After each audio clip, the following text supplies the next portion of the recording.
Russian Roulette One Life is an extremely interesting game. The reason for that is because you can only play the game one time. It's a game of traditional Russian roulette. If you lose the game, then you die, and if you die, you can't play again. The game has a very unsettling atmosphere, and it's really strange. I decided to make a short about this topic, and actually, to my surprise, the developer commented on it. So today I have the full interview with Omey Salvi, who is the lead developer and single creator of Russian Roulette One Life. Make sure you like the video and subscribe, and enjoy.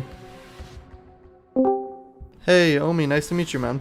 Hi, how are you? So, first of all, I had a lot of people commenting, why can't you just delete and then reinstall the game again? Yeah, so I'm using Steam's API. The game checks whether you have an achievement or not. The game won't allow you to start a new game. You won't be able to play again on the original leaderboard. I'm going to release the game on my personal website in a couple of, if I get done with it quicker than even in a couple of weeks, and I'll remove all of Steam's API.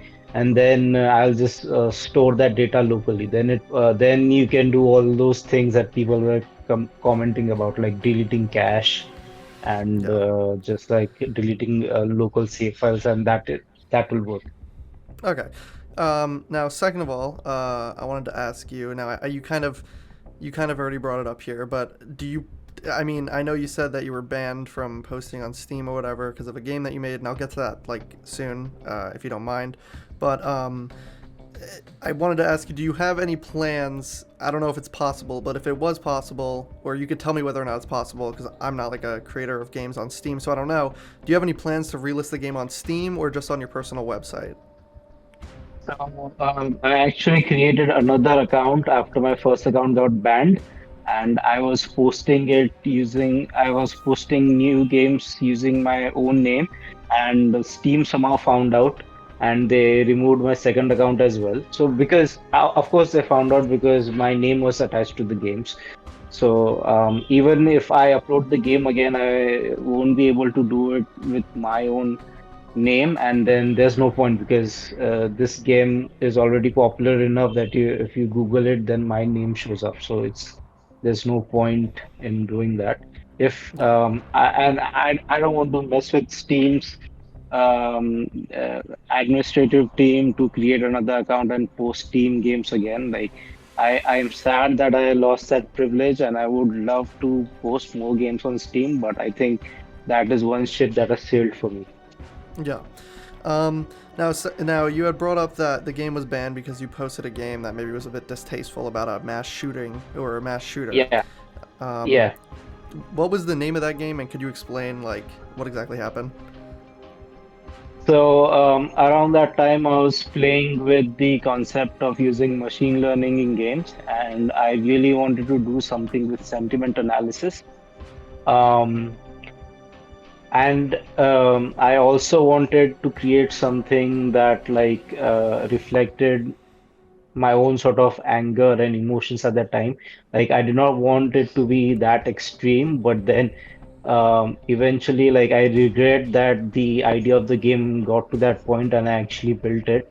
But so the gameplay was that you are basically typing status updates on like a fake social media profile, and whatever you type, you get feedback whether this is like hateful, whether the sentiment of the text is angry, what kind of emotions are being shown in the text. Like I used one of Google's sentiment analysis models. Like I don't know if it is from Google, the company, or some other researcher, but like I created, I coded the game in Python because I had to use those data models and all that code from uh, uh, like the that dealt with the machine learning. So I had to build it in Python, and I created all of this, and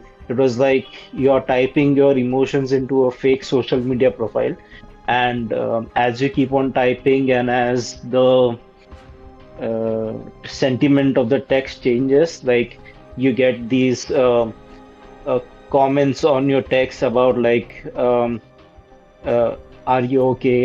Do you need someone to talk to? It's like it's supposed to be a showcase of like a person who is really uh, going through a difficult phase, and eventually, like in the background, you hear these noises, and that those sounds in the background, they tell a story about what exactly the character is doing, where he is at that point of time, what where the story is going, and uh, there's there wasn't actually like a story or anything, but it's like one short loop of like this slice of this person's life.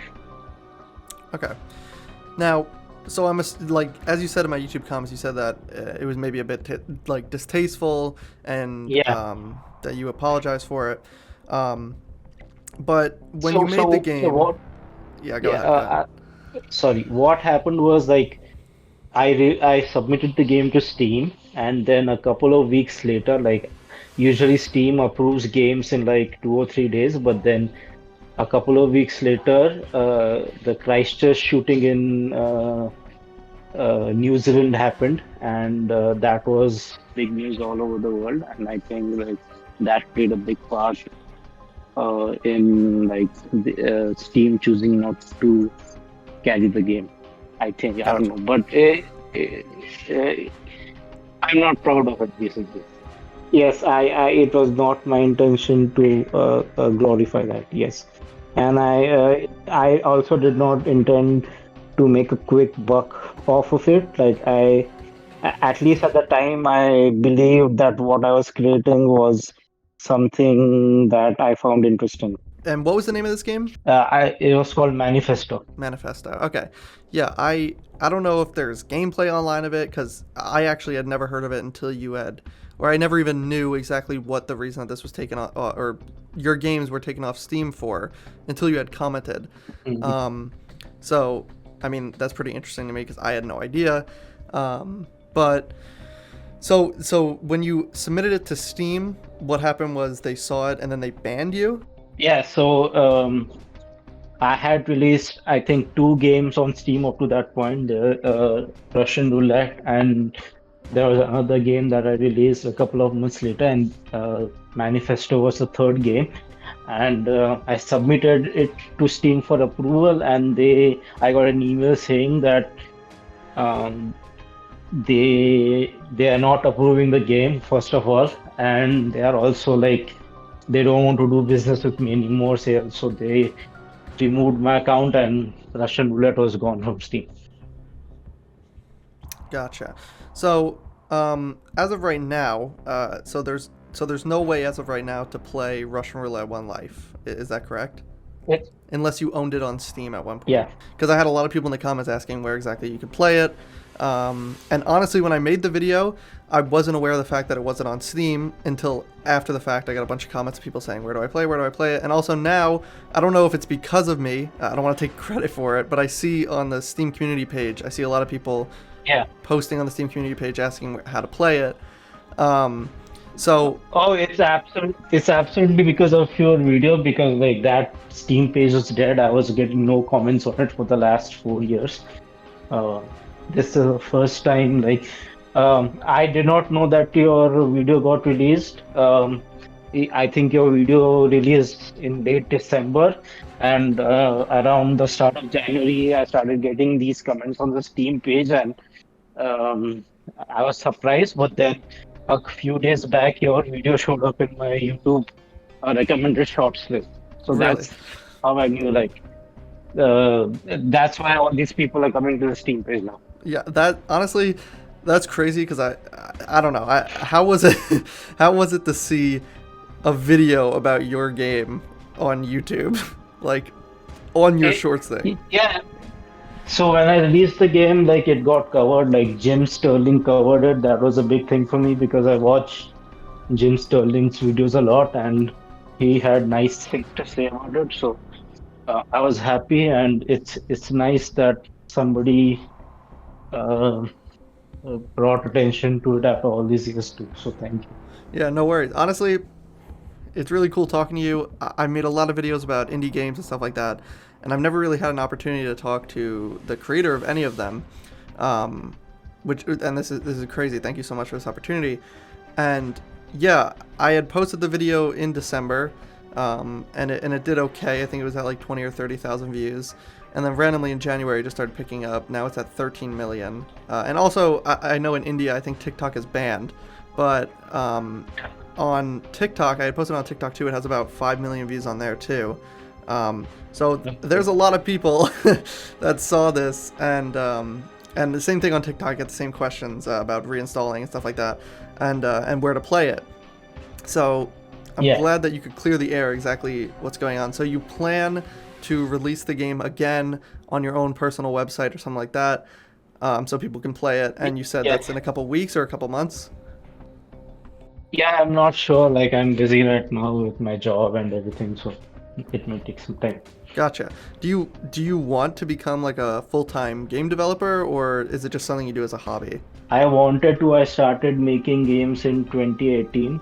I released Russian Roulette in December of 2018, if I remember correctly, and then I made games for the last 3, 4 years. But then indie game development on Steam is like very difficult. Like, even if you make games that you believe work, like as a solo indie dev, there's only so much you can do, and it becomes very difficult to make like any sort of reasonable amount of money on your games.